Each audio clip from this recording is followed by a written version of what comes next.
Hey guys, welcome to Cool Bits, where we point out our favorite small video game moments. A cool bit can be a secret, an Easter egg, or just a small detail that really resonated with us. And this time, we'll be taking a look at a rather surprising detail in Ken Griffey Jr.'s winning run. So, although it might not be quite as impressive these days, Ken Griffey Jr.'s winning run was somewhat of a technical marvel when it came out on the Super Nintendo back in 1996.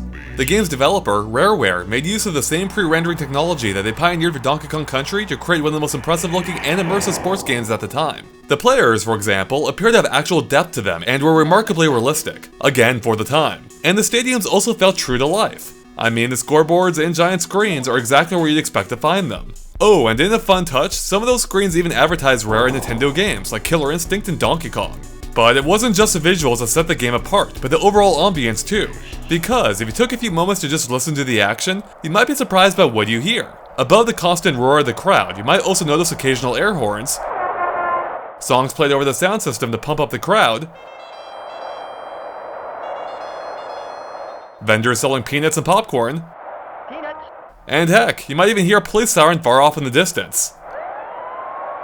It almost feels like you're sitting right there in the stadium itself. And it's that level of realism that makes the next detail and our main cool bit all the better. Because check out what happens if you decide to not play ball, and instead just sit there without pressing anything on the controller for about 40 seconds.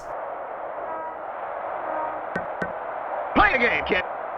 Yep, the umpire eventually gets tired of your BS and breaks the fourth wall, or rather taps on it, to try and get you back into the game. Play the game, kid! And that is such a fantastic detail. Who would have expected a baseball game that goes to such great lengths to be realistic to have an idle animation? Especially one that calls you out. You're out! And that wraps it up for this episode of Cool Bits for Ken Griffey Jr.'s winning run. Now let us know if you have any cool bits of your own by posting in the comments, and you may feature it in a future episode. Thanks for watching, and make sure to stay tuned to Game Explained for more cool bits and other things gaming too.